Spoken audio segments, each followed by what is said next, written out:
back for Arfield. 1-0 Burnley. Scott Arfield. He's been threatening that recently. And all the Burnley players run to the Darwin end. Burnley win the next ball. Here's Rory now. On the outside. Decent. He got it. Ashley Barnes with it. What a cross from Rory. And there was Ashley Barnes. And Burnley leading the derby. Oxy quickly finds Benson in space at the byline. Can Burnley get a goal here? Back for Brownell. Saved by the keeper. Burnley won it to the end. That is magnificent. They deserve that. On it by Paul for Tella. Off for a hat-trick. He's got it. Hat-trick for Nathan Tella. Oh, he's on fire at the minute. 3-0 Burnley. It's Nathan Tella's day. And Burnley are 3 up here. Fantastic derby. Here's Benson. Can he go on the outside? Comes inside. Top shot. Oh, what a goal. Manuel Benson once more. That is top class. Burnley have done it. Fantastic. Clarets deserve the championship title. They've been the best side throughout the campaign. Burnley have won the second tier. What a fantastic achievement. The players have been magnificent.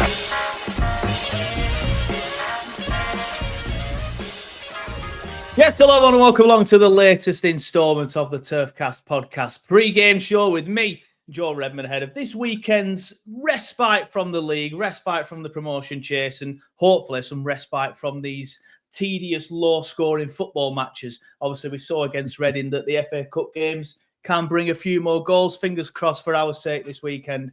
There's a few more goals down at Southampton, but it is a long way to go.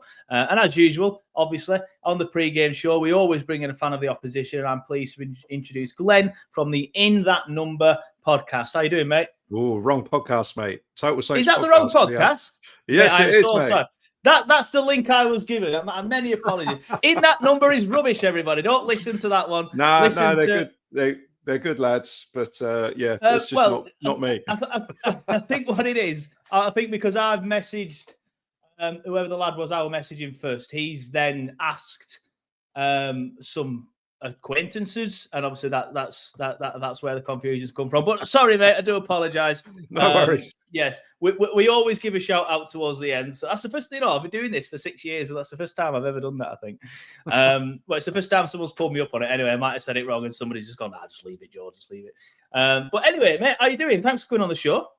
Yeah, good. Thank you. Thanks for inviting us. It's nice to get away from the league.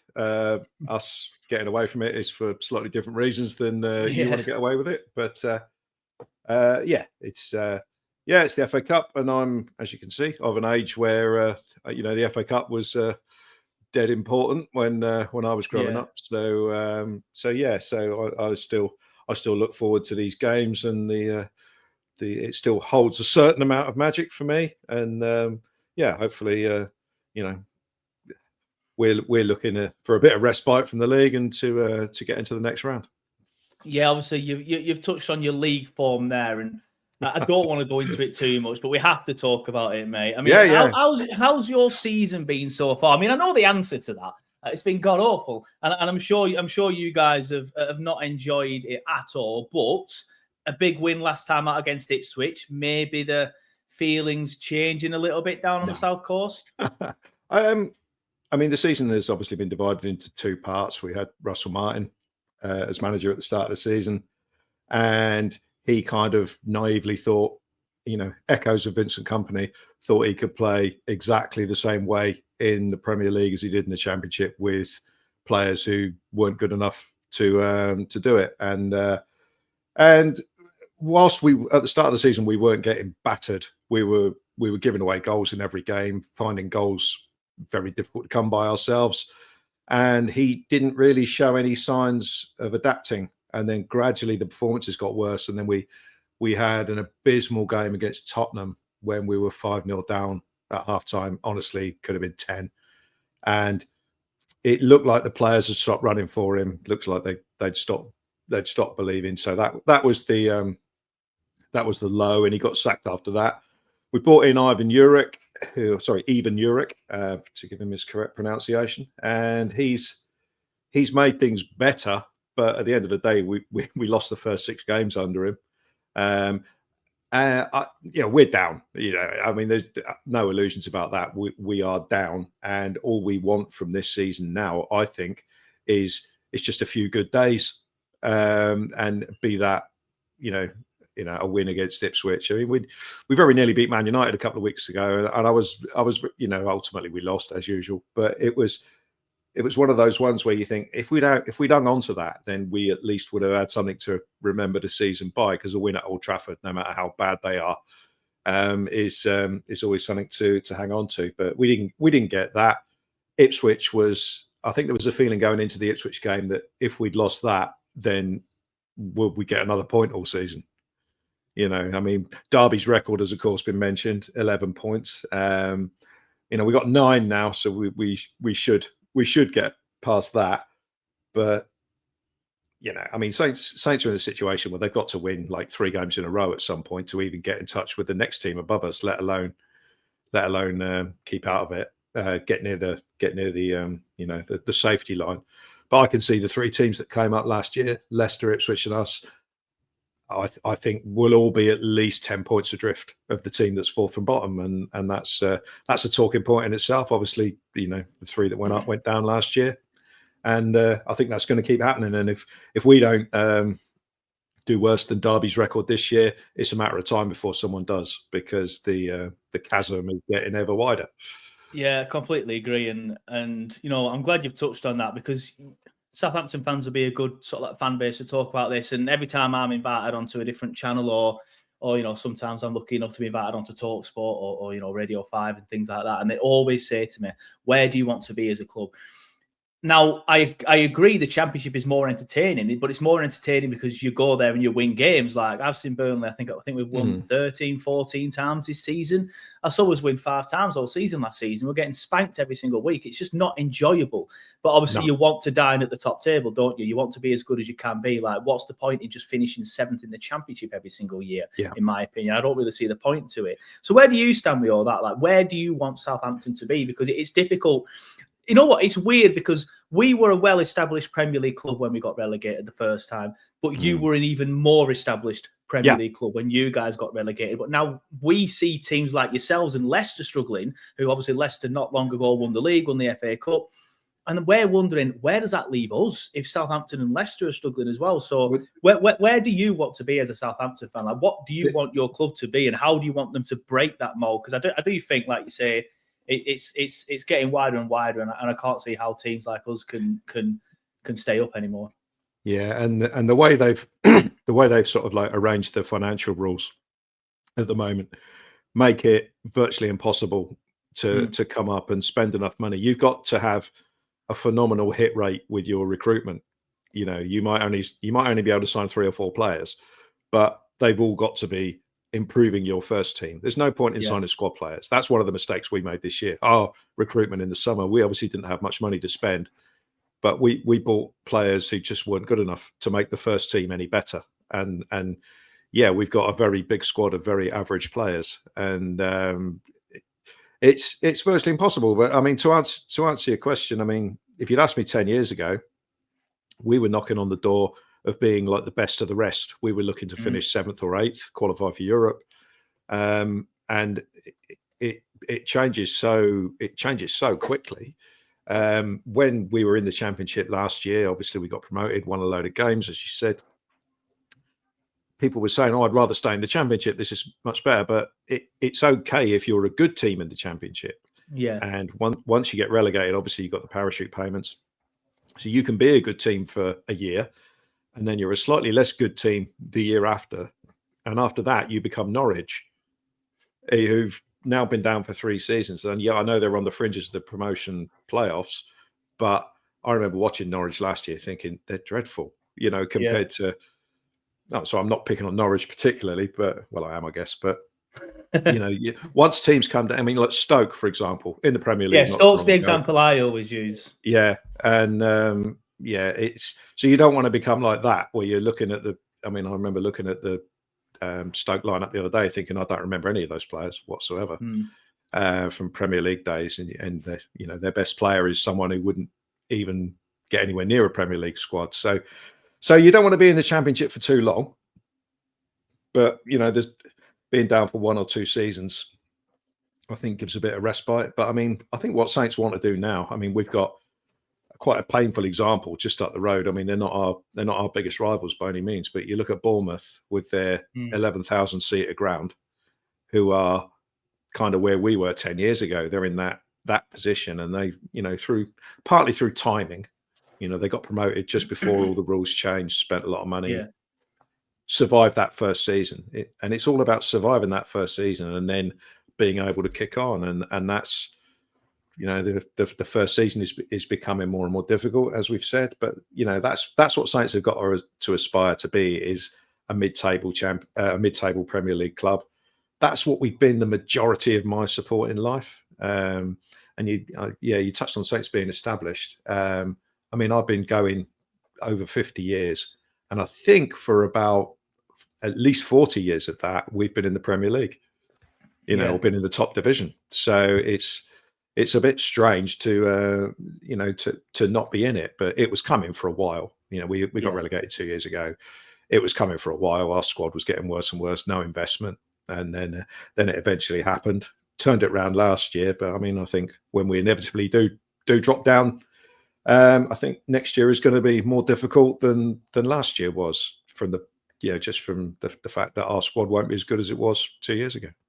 Yeah, well, we're obviously finding it a little bit more difficult this time. Thankfully, as I'm talking to you now, we are in second. That might not still be the case this weekend, because I think Sheffield United aren't in the FA Cup anymore, so they may go ahead. Sunderland are very good as well. So, yeah, I agree that there's only so many times you can go up and down before you start fading away again. I think that's the worry for Burnley fans. But, yeah, Stoke's the example that I always use. I remember when they got relegated from the Premier League, they played Leeds on the first day of the season, and it was a massive game. Absolutely massive game. And Leeds won it 3-0, and they've never really recovered of Stoke. And you look at them now, and wasn't that long ago we played them at the Britannia, Bet365, whatever it's called now. And it were empty, it were quiet, it were poor. So I do worry a little bit from ourselves. But like you say, Bournemouth is a good example. It can be done, but they have got a billionaire owner. Brighton's another good example. I feel like Brighton is the club I look at and think that was Southampton 10 years ago. And funnily enough, their chairman, guy called Tony Bloom, he actually, when Brighton got into the Premier League, he actually cited Saints as a good example of what they wanted to be like. And annoyingly, they've done it better than us. And the way they've done it is the same way that we did it back in the mid 2010s. We were signing players like Virgil van Dijk, Sadio Mane from Austria, Scotland, sort of like second tier leagues, if you like. They were playing for us for 2 seasons. They were doing well and then getting sold for big money. But if your recruitment starts to break down, ours did in about 2017. We signed players for 15, 20 million quid who just didn't do anything. Then we were stuck with them. And financially, that impaired us going forward. And it just gradually got worse and worse. And I mean, you mentioned Brighton. It's interesting. I can see the cracks appearing there a little bit now with this child manager they've got in. Genuinely, he's younger than me. That's saying something. He's what? Sorry, he's younger than you. He's younger than me. I think he's only 30, 31, isn't he? He's 31. He's very, very young. Yeah, he reminds me of a guy whose dad's bought him a nice shiny new train set. That's kind of what. And he got really. We actually got a draw there, and we should have won earlier on in the season. And he threw his toys out the pram. It was like very entitled. He seemed to he had a great sense of entitlement that they were going to beat the bottom team, sort of thing, and didn't do it. So he made a bit of an idiot of himself in the press conference. So for that reason only, I hope he fails. Yeah, it's weird though, because I always say there's 8 teams in the Premier League that probably won't ever get relegated. Manchester United and Tottenham are part of that, and they've edged close this season, but it's not going to happen. Obviously, you can include the likes of Villa and Newcastle in it as well as the traditional Big Six, in my opinion. But Brighton will eventually get relegated, like you eventually did get relegated, and Yeah. it's then going to be difficult for all these teams to break back. But it's going to be interesting to see what happens over the next few years. Hopefully, we're a good example next season of a team that can break them all. But let's get there first before we start worrying about that and opening that debate up. We've already spoken. You've touched briefly on your manager, Ivan Juric. I presume you were not happy, but I presume you agreed with the decision to sack Russell Martin, because you've mentioned already it was pretty much god awful at that point. Yeah, I mean, mentioned the word entitlement earlier on. A lot of fan bases have a lot of entitlement, and they seem to think they're better than they are. Leicester being a good example of that, because they won trophies in the last sort of 10 years. They seem to think they're entitled to be brilliant all the time and be challenging near the top of the Premier League. I think their fans genuinely thought they'd finish mid-table this year. With Russell Martin, he achieved something that not many managers have achieved for us. He won a game at Wembley and we got promoted. And so there was a great deal of will for him to do well. But as you know, football's a short-term game. And within a sort of 6 or 7 games, you were beginning to think, if he hadn't have had that promotion and had that credit in the bank, that he may well be on the rocks already. And as it is, we probably let it go 5 or 6 games too long. But I didn't want him to be sacked. I wanted him to get better. But you as with all managers, you reach a point where you realise they're just not going to. I never like the triumphalism when a manager who's, you get that amongst the fan base sometimes, when the manager who's done well for you and got you promoted, he leaves and everyone celebrates. And I'm like, hang on, there haven't been many managers who've done as well as he did. And you get it on the playing side as well. I mean, Adam Armstrong scored that goal. That's probably the second most important goal we've ever scored. And now we're half a season later, we're loaning him out to West Brom, and it's a shame when it goes like that. But that's the nature of football. Unfortunately, the club wanted obviously to survive this season, and felt that they were obviously not going to do that under Russell Martin. So they've changed. But given our lack of activity in the transfer window, I think the message is that the board have kind of accepted that we're going down, and we're not going to do what we did 2 years ago, which was basically spend about 80 million in January, which made absolutely no difference, and has partly hamstrung us this year, because that's all gone on our PSR and not helped us this year as well. Yeah, it sounds like they are keeping the powder dry, doesn't it? Waiting until the summer. Yeah. So what's the difference then between the new manager, Ivan Juric, coming in and Russell Martin? Because you have said he has made things a little bit different, but obviously you mentioned already the results haven't really picked up, to be fair. Obviously, got a draw at Fulham, then 3 losses before the FA Cup win, then another 3 losses before that Ipswich win. So what is different under the new manager? Well, the style of football, the difference is night and day. Is it? I mean, under Russell Martin, we played, let's be brutal about it. Sometimes it was a lot of possession for the sake of it, where even in games where we were getting beat 3-0, we were having 70% possession. It's just ridiculous. It was literally a mirror of Vincent Kompany. A mirror of us in the Premier League the year before. And then we got into this phase of playing out from the back, no matter what, even if it wasn't on, and then we'd give 2 goals away. And for a team that because our recruitment at the top end of the pitch was terrible, once we gave a goal away, you could see it just deflating feeling. And Juric has come in and he's changed that for starters. We don't mess around at the back anymore. Obviously, there's the odd mistake still, but there's never that complete sense of danger. Even when we got to a stage, we had one game, Villa away, where every time we got a goal kick, their fans cheered, because they knew we were going to try and play out and give we're likely to give the ball away. And it's like, a goal kick's supposed to be the end of the attack, not the start of the next one. And it was just crazy. So Juric, we're much more direct. He's put some sort of physicality in the team. So we're a bigger team now. So players like Leslie Ugachukwu, who's on loan from Chelsea, he's playing every game now. He's 6'3". Paul Onuachu is playing every game up front. He's 6'7". So we're we suddenly look a bit more like a team that can look after itself a little bit, because we were so soft at the start of the season. It was unreal. So he's changed that. We try and go forward quickly now. The criticism is that sometimes it's a little bit too quickly, and Big Paul up front, he's surviving on a diet of passes that come down with snow on them, and there's a little bit too much of that at times. Sometimes you see the old Russell Martin stuff come into play, and we try and pass the ball around a little bit. So it's about getting the balance right between the two, as always. And I feel like he is making progress, but it's not going to be quick enough to make a run at staying up this year. That's for sure. Yeah, like you said earlier, 10 points adrift already, so it is looking unlikely. But I do think, like you said, that win against Ipswich will mean that Derby's points record is safe for another season. You've already won more games than they won that year. I think they only won the one game and then drew a few others. So you've won twice now. Yeah, indeed. So, yeah, small victories, mate, in a horrible season. But obviously, that brings it on nicely to the FA Cup. How are you guys still, as fans, feeling about the FA Cup? Are you wanting a run in it to try and sort of like redeem the season a little bit? Yeah, I think so. I mean, it's not very often when your kind of league form or your league position doesn't dictate what you can do in the FA Cup. I mean, for example, I'd say, obviously, because you're in the running for promotion, you're much more likely to rest players than we are. And also, you've got the additional thing that Uric doesn't seem to be any sort of respecter of English traditions. So he'll probably think, well, everyone else is resting players for the FA Cup, I'm not going to do it.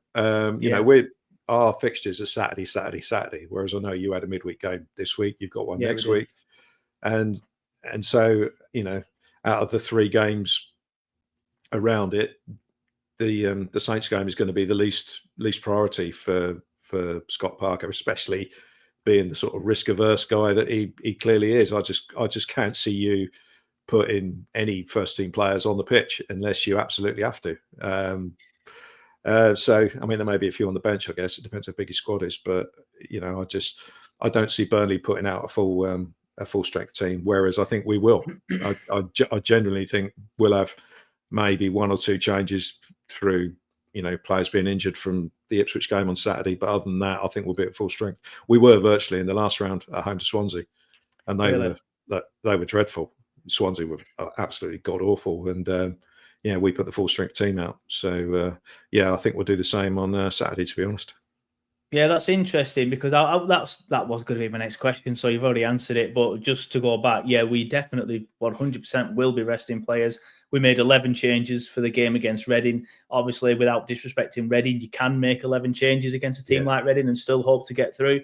If your plan is to play a full strength team, then the chances of us getting through, if we do make 11 changes again, are slim to none.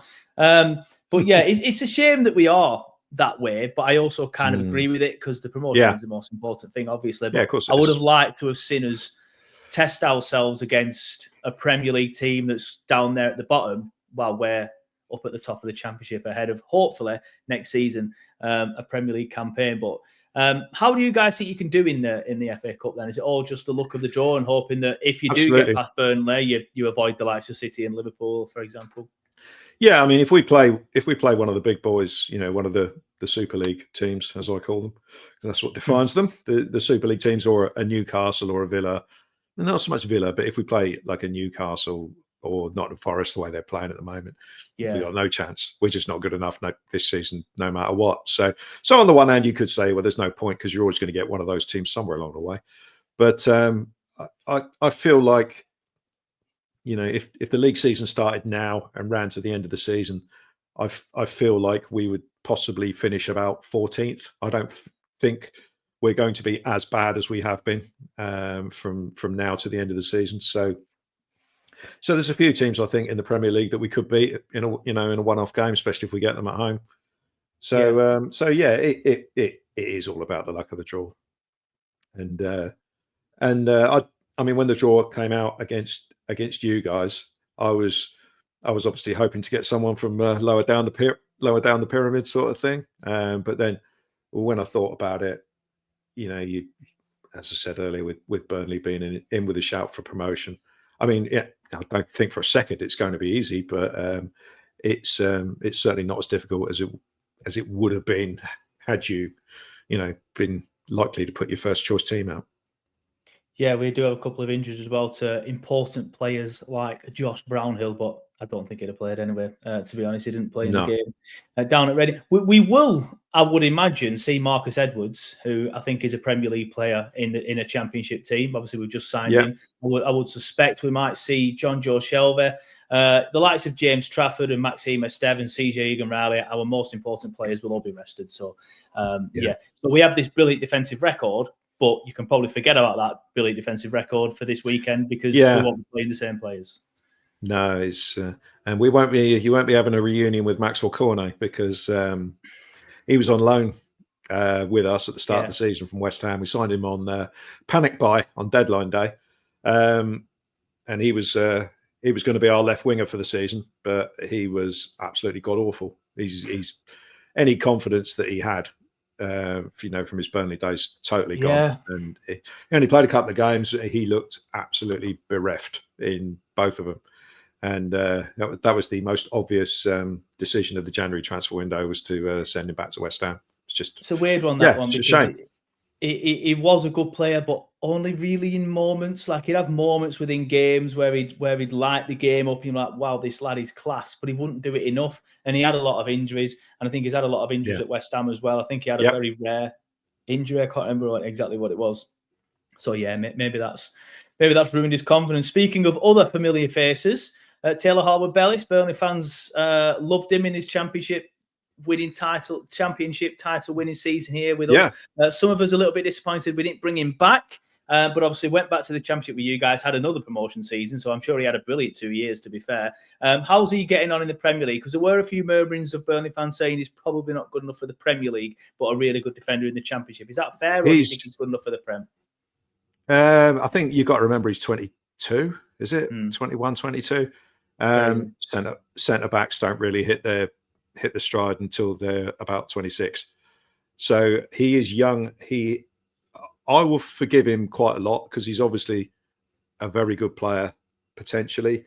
He found the step up, I think, playing in a struggling team, being asked to take all sorts of chances at the back with trying to pass the ball out all the time. I think he struggled a bit with that. Confidence took a knock, found it a bit difficult first 3 games. He then had 5 or 6 games where he began to look the part again, and he began to think, and he got his England call up off the back of that, and obviously scored in that game against Republic of Ireland. So the season was going well. The last couple of weeks, he's gone off a cliff again, and in the Ipswich game, he was shocking. He got taken off at half time, dragged. He was kind of limping as he went down the tunnel, but I don't think. I think he was getting dragged that anyway. Chestnut, yeah. Oh yeah, honestly, every pass went out of play. But the worst thing about it is that he passed the ball to an imaginary player on the left wing, and then blame whichever player was nearest to the imaginary player that he just passed to. And it's just like, stop waving your arms around, mate. You're not Bruno Fernandes. Get on with the game.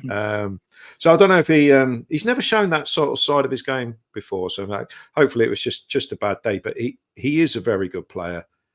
He deserves, I think, to be playing in the Premier League. But I can see him still being with us next year because his consistency just hasn't quite been there. And defending, as you know, from what you've done this year, is all about consistency. It's about doing the right things a vast majority of the time. That's why Virgil van Dijk's so good, because he just doesn't throw in the silly mistakes, and that's what Taylor needs to get into his game. And I do wonder whether he's been consistent enough to get a Premier League move at the end of the season, because you know what it's like when you're about to go down, you're looking at your squad of players and thinking, well, he ain't going to be here. He's not going to be here. He's not going to be here. And Taylor was one that we just instinctively thought, when we go down, he'll be gone. But I'm really not sure with him. So no, he needs to get the consistency sort of back into his game. When he concentrates on just being a defender, he's very good. But he sometimes tries to do a little bit too much with his sort of like big diagonal passes and things like that. Sometimes tries it when when it's not on. But there's definitely a good player in there. But I think he has found the step up a little bit difficult this year, not helped by the fact that we've been crap, basically. That doesn't help, does it? I will be honest. I was a little bit disappointed when we didn't sign him at the end of that loan. Not as disappointed as Nathan Tella, but we won't get into that one. Oh, honestly, mate, it's just, yeah. I mean, from our point of view, I mean, I'll talk about that a bit. I mean, from our point of view, it was, he'd gone to Burnley. He'd been in our squad for 3 years in the Premier League, never done anything, never looked like doing anything. When we loaned him to Burnley, it was like literally, this is the last chance to see if he's any good or not. You know, we send him out on loan, see what he does. He obviously did incredibly well. We got relegated the following year. And after sticking by him for 7 years, it was like, we're finally going to get some payback out of this player. Yeah. And he immediately buggered off to Germany. And it's like, well, that really hasn't worked very well, has it? You know, we signed him when he got released by Arsenal, and he basically on the scrap heap. And and then he did his ACL, I think, within about a year of us signing him, and we stuck by him and gave him contracts and all that sort of stuff. And I don't feel like we really got much out of that. I think we got the best out of that. His best out of his time. Yeah. He was unplayable in some games that season. The hat trick he scored against Preston, he was fantastic. We absolutely adore him here. And every single transfer window, somebody starts the rumour, I've just seen Nathan Tella down at Gawthorpe. It's like, no, you haven't. He's not coming back. He's winning titles in Germany. He isn't coming back. But I was disappointed we didn't sign Taylor Harwood-Bellis, just going back. But I do agree the step up probably was a bit much. I'm happy with our defenders now in Esteve and Egan Riley. Would I swap Taylor Harwood-Bellis for any of them two? Probably not, if I'm honest with you. But I don't think any of them will be here next season, especially if we don't go up. It's going to be interesting. And if you do go up, it'll be an interesting conversation to ask yourself the same question in a year's time after they've had a year of struggling in the Premier League. It's it's a different ballgame, as you know. Yeah, it's a massive step up in it. I don't think some people realise how big the step up actually is. Obviously, Burnley fans, Southampton fans will both be well aware. But when you talk to other football fans, I swear they don't really understand it. But anyway, we've just hit the half an hour mark. So what I'll do, we'll start wrapping it up. But before we do, mate, do you want to let me know your prediction for the match? Prediction for the game, I think Saints will be favourites because of the team selection things that we've been talking about. I have a feeling we'll start pretty well, and I think Burnley will come back into the game towards the end, probably by throwing on substitutions to try and get back into it if it's gone a little bit wrong. I don't see many goals. I will go for a 2-1 Saints win, which is a real vanilla prediction, I realise. But that's what I'll go for. I love that, mate. How you said you don't see many goals there, but 3 goals in a game would be the most goals, apart from the Plymouth game, honestly, since the 21st of December, not including the Reading game as well. So not including the Plymouth game and not including the Reading. So I'm kind of bending the rules a little bit there. But on average, mate, it's under 2.5 goals for Burnley. You could even go under 1.5. And in a lot of games, under 0.5. So I did like that.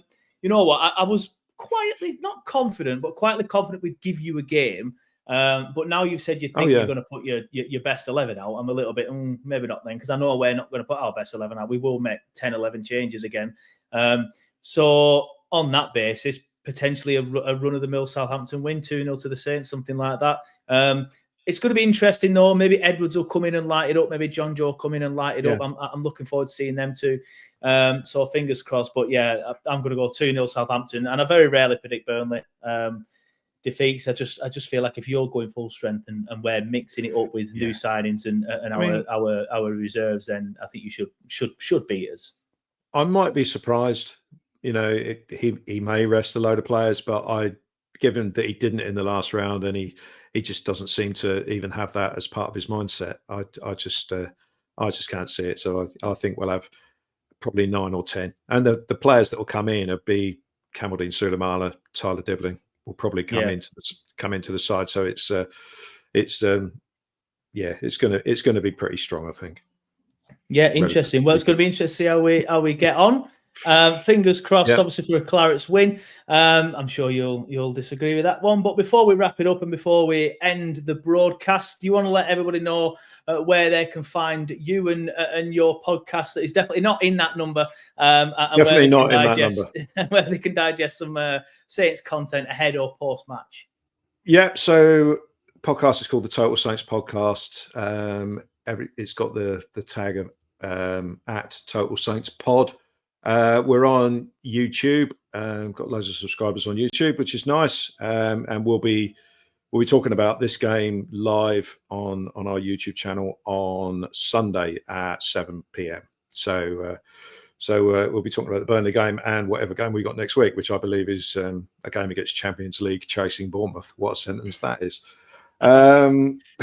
Terrific. So and the audio version of the podcast, which will be so record it on Sunday. It will come out on Monday morning on all your normal places where you get your podcasts. It goes out all over those. So so my name's Glenn. My sort of Twitter handle is at L1-10, which is the name of a blog that I've been writing for 15-16 years. So it's called League 1-10. So that's me. But Total Saints Podcast is where if you want to look at this. Can't imagine why you would. Then Sunday at 7:00. Yeah, excellent. I do recommend people checking that out. One thing I will say is our lives are around the same time. So please watch our live first, everybody, and then go and watch Glenn and the team, please. But I do tend to dip in and out of the opposition pods and channels and stuff, especially when we're about to play them. So I'll definitely be taking a look, see if there's any pre-game stuff up there, and definitely having a look at some of the post-game stuff, probably when I'm editing our podcast, to be fair. But Glenn, it's been a pleasure. Thank you for coming on the show. Yeah, thanks, mate. Good luck for the rest of the season. Obviously after Saturday, but I'm not sure what good luck will help Southampton at this stage of the season. Now, I do think it is dead and buried. And fingers crossed, for as good of a talker you've been and how much I've enjoyed talking to you, I hope I don't see you next season, because I hope we're in the Premier League, and obviously you probably won't be there. But fingers crossed, if I do see you next season, we're both Premier League teams, mate. But thanks for coming on the show, mate, and good luck for the rest of the season. Thank you, and to you.